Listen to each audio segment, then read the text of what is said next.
Chapter 28. It took me 4 hours of journey to reach Tan. As soon as I heard that his mother had passed away, I bought a plane ticket which took off in the evening.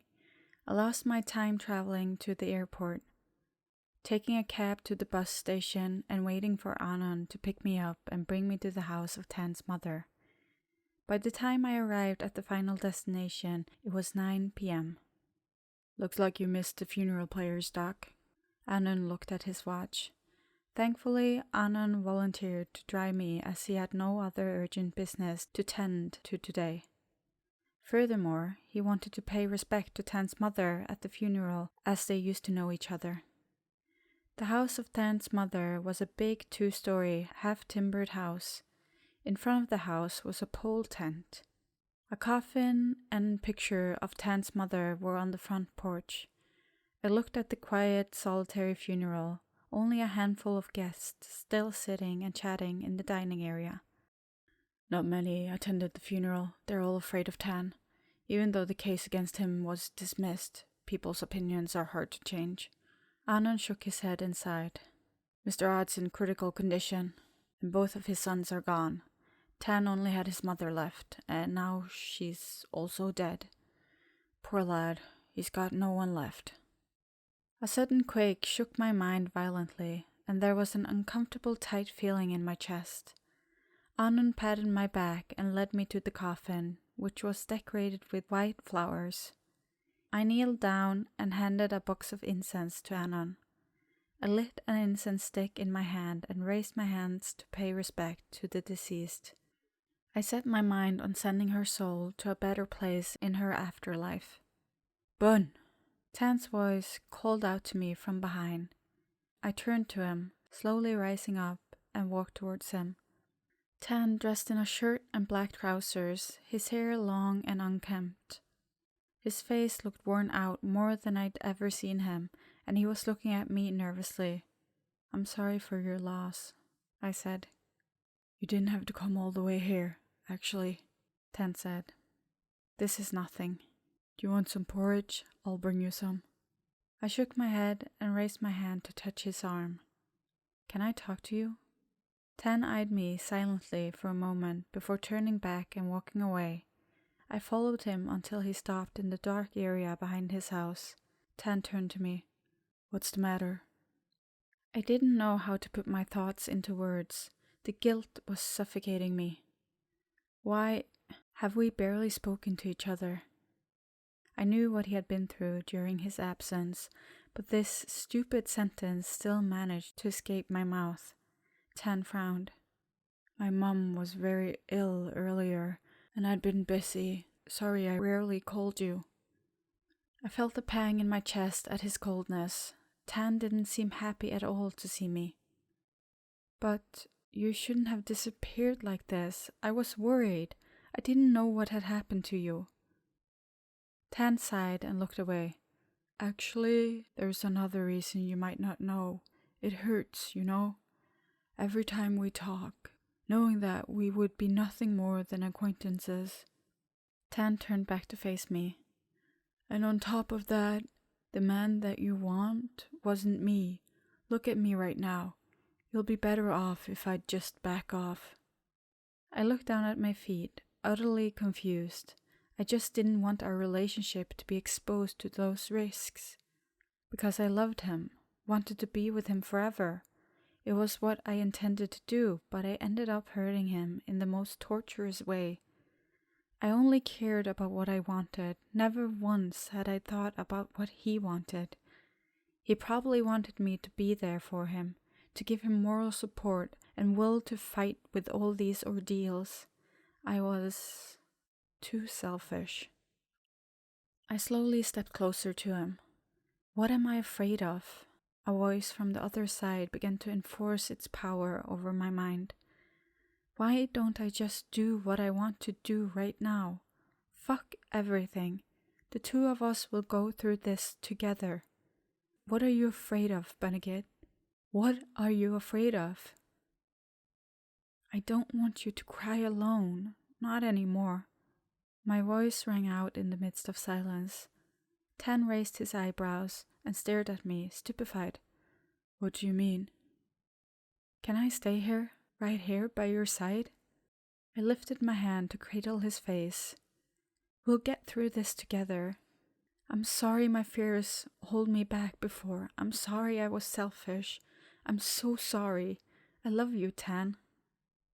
Then the scene before me shook me up to my core, an image that would scar me for life. Tan had become like a being made of fragile glass and shattered right before my eyes. His tears coursed down his face uncontrollably, every drop containing his 6-month-long pent-up emotions mingled with his sorrow at his mother's death.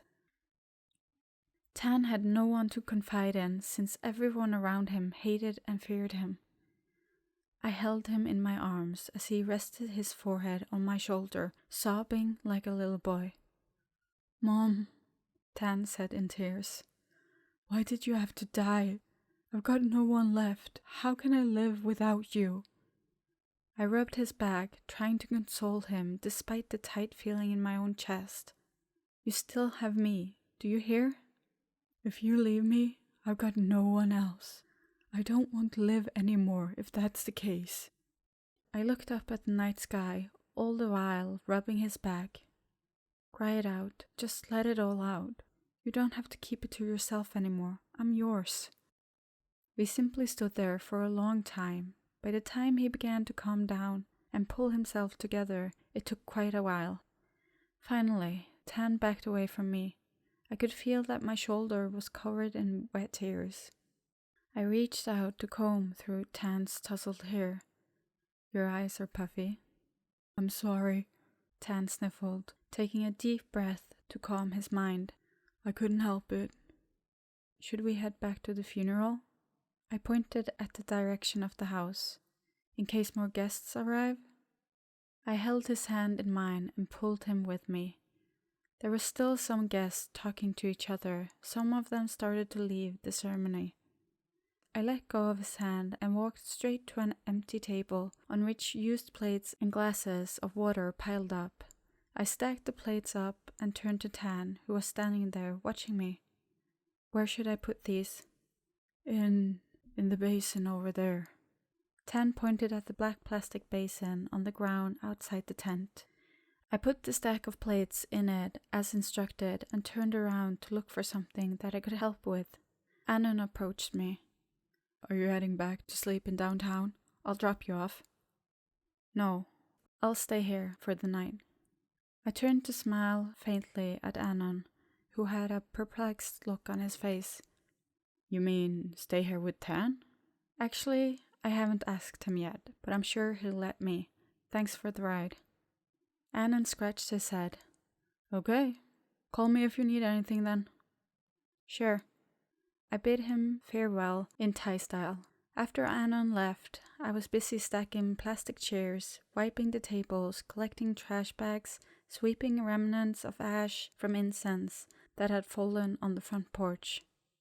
Tan walked over to me while I was sweeping the floor. I'll do it. I shook my head. No, please let me do it. I missed the funeral prayers, and I'll miss the other one tomorrow because I have to hurry back home. Please let me help with this. It'll make me feel more at ease. Are you gonna stay the night here? I stopped sweeping the ground and turned to look at Tan questioningly. Can I? It's 10 p.m. Where are you gonna sleep if not here? Tan strode past me to the coffin. He raised his hand to touch it and said in a gentle voice, Hey Mom, Dr. Bunn, the man I've told you about, will stay the night here if you don't mind. He told his mother about me? I smiled sadly, holding a broom and walking to stand right next to Tan. Ma'am, I began. Tan turned to look at me. I'll take care of your son, don't worry. I saw Tan cry again, but this time his tears tinged by the edge of happiness.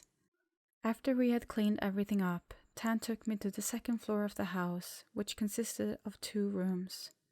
Even though it was a wooden house, but because it had been cleaned thoroughly, this house looked very livable. Tan opened the door to the room on the right. There was a bed, a wooden wardrobe, a white small curtain at the window, and a few items, which made it look spacious and comfortable. I put my backpack down at the end of the bed. You should take a shower first. The bathroom is downstairs. Did you bring soap and toothpaste?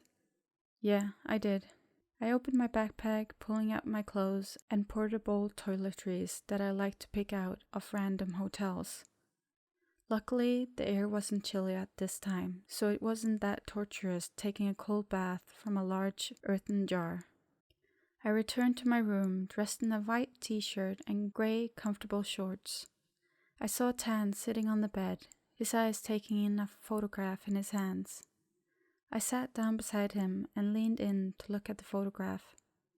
It was a picture of a beautiful young woman, and she was holding a baby. Her smile brightened the whole world. Raising someone isn't an easy task, Tan said. That's why I loved her very much. I'd do anything to make her happy, to keep her safe. I had to work for my father, had to quit my school, and transferred to the one close to my hometown. But what I did for her was nothing but a fraction of what my mom did for me when I was young. The wind began to drift through the window, offering a comfortable chill. I listened to him quietly.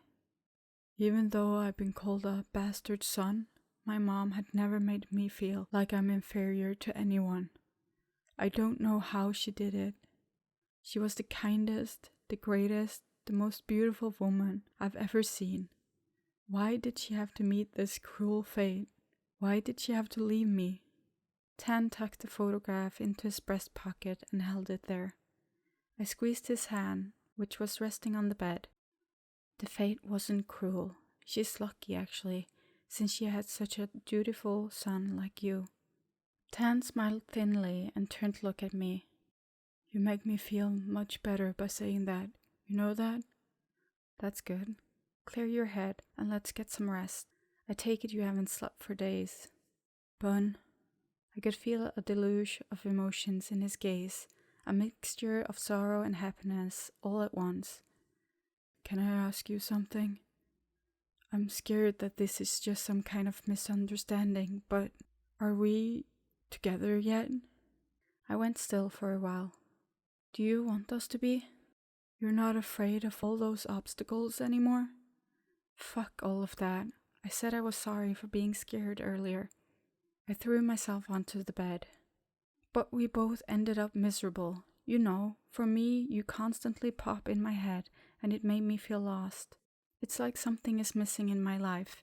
There's a void no one else could fill. It's very terrible. Suddenly Tan bent down, automatically silencing me. His arms caged over each side of my shoulders. His face slowly drew closer until his warm lips descended upon my own. I closed my eyes, accepting his gift, a meaningful, light kiss on my mouth, probably the most tender kiss I'd ever had. I opened my eyes after Tan drew back, feeling as if I was floating away. I can't do more than this. Tan brushed a wisp of hair on my forehead. It's my mom's funeral, after all. I understand. I offered him a faint smile. I didn't come here for that. Thanks. Tan stared at my face silently for a moment before tearing himself away from me. I'm gonna go run a bath. It was a quiet and yet meaningful night. Tan returned from the bathroom, turning off the light and lying down next to me. We moved closer to each other and held each other tightly. My face was close to his chest, his scent soothing me. June 10th. I had to engrave this day into my memory because today, in the next year, would be our first anniversary. I don't want to go anymore. I directed my mouth into the phone in a stubbornly solemn voice. Can I just cancel the whole thing? You can't. You've come this far. Your ticket has been purchased and your visa has been approved. Tan answered me. I looked at the stack of autopsy reports written by my students and let out a sigh. I don't want to be far away from you. I heard Tan's laugh. Nope, I won't let you back down. Many people would die to study abroad. You got a full scholarship and you want to throw it away?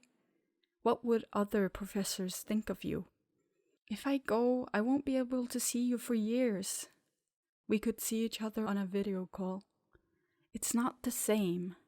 I tapped the pen on my desk. I can still fly up to see you often if I remained in Bangkok. But New York? That's impossible.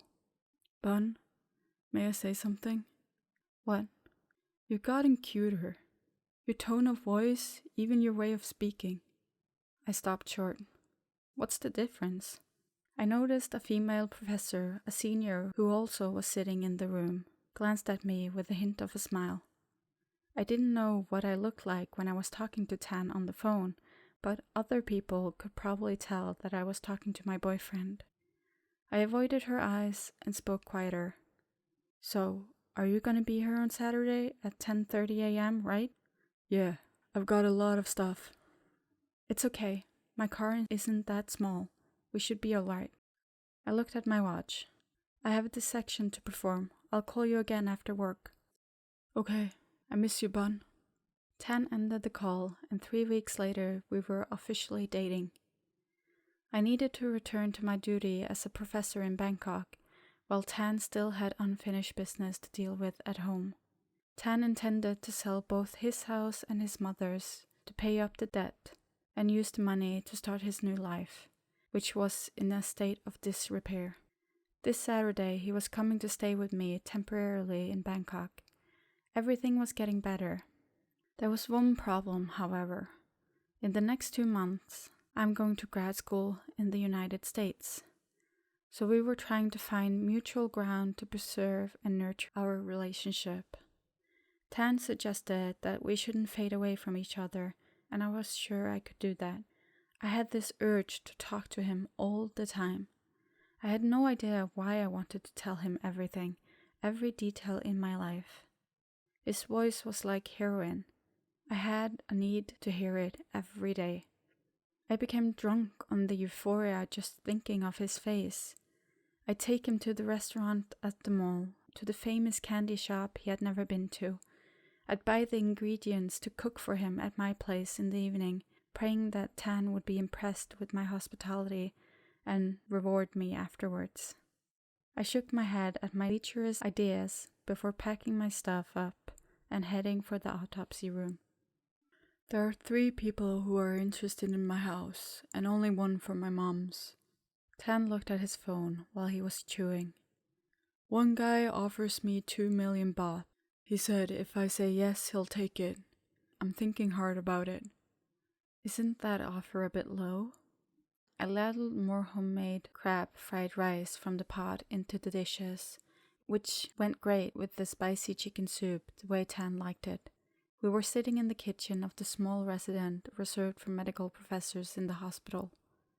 That house is in downtown, only steps away from the market. 3 million is way too low for a house in this area, if you ask me. You're right, but I've thought about it. I just want to sell it and be done with it. I want to pay up my debt and put the money into my new cram school. Hey, Bun, I have something to show you. What do you think about this? What is it? Tan held his phone out to me.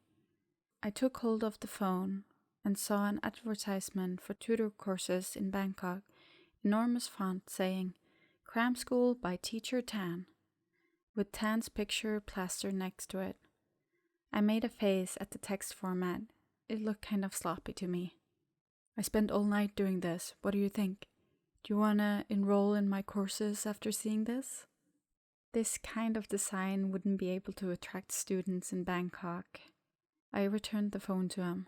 Tan looked embarrassed by this. I don't know how to fix this. Well, how about this? I'll send the poster to Boone, and he'll make a new one for you. He's the god of Photoshop, I tell you. Are you sure?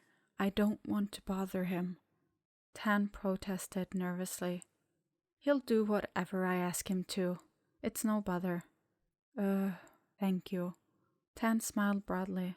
Bun, can I have another dish of rice? Tan handed me an empty plate. I took it from him with a smile. Just seeing him eating very well made my day. What do you want for breakfast tomorrow? Tan pondered. Scrambled eggs? just like the one you made that day. I tried to recall for several moments when did this happen, and then it dawned on me. My face heated up suddenly at realization. It was the morning after we had slept together for the first time. Oh, but this time I'll make it for you. No need to wake up early, just wait for me to finish it, Tan announced confidently, and I grimaced in annoyance. Will it be edible? Of course. I've practiced it. Just you wait. Yeah, just don't waste the eggs. I returned the plate to Tan. Is this too much?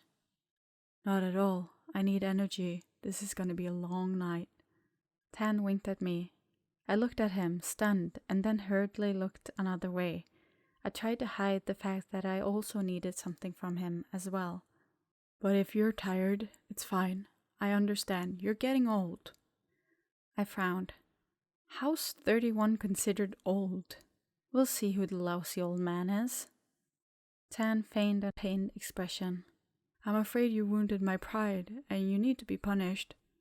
I knocked the chatterbox's head lightly with my knuckle. Hold that thought. Finish your food. Tan rubbed his head and laughed.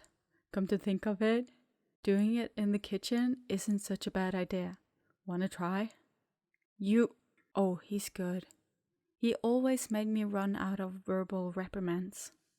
After doing the dinner dishes, I led Tan to the second floor of the house, which consisted of 2 bedrooms. One of the bedrooms currently served as my storage space, so there was only one left with a bed in it. Tan put his massive suitcase on the floor and opened it. When I saw his clothes that were fully packed with him, I went to the wardrobe and pushed my things to one side, giving Tan a space to store his clothes. While I was putting my clothes in place, I felt a hand on my waist, followed by a warm breath on the back of my neck. Tan, I tilted my head away from him. Let me take a shower first. I'll join you. Tan lifted his hand and unbuttoned my shirt. Let me scrub your back. With what? Your hands or something else? I let his hands unbutton my shirt freely. I'll use everything. Tan hooked my collar downward with a finger, exposing my skin and leaning down to place a kiss on my shoulder. And then he granted me with something that I craved. My conscience and my yearning for him, after all this time, had evaporated into the night. Only a bond between us remained. Never did I think I'd love someone this much in this lifetime. What we had was different from previous relationships I had had. I had found no difficulties letting go of the women whom I used to date. However, it wouldn't be easy with Tan. That much I was sure of. I would never let him go. I'd be damned if we were to grow apart one day. I remembered something when I thought about this. My eyes fluttered open in the midst of darkness while Tan's arms encircled me from behind. His skin kept me warm. He breathed in and out with unsteady breaths, giving away his deep state of slumber. Who told Prey, my ex-girlfriend, that I was gay? Who made her break up with me? This question remained unanswered to this day. I turned to Tan's sleeping form and buried my face in his chest. Whoever it was, it didn't matter anymore. The most important thing right now was that I was going to love and take care of the man beside me. I'd walk him through any obstacles in his life. I'd fight for what he wanted, to live our life together until we grew old together.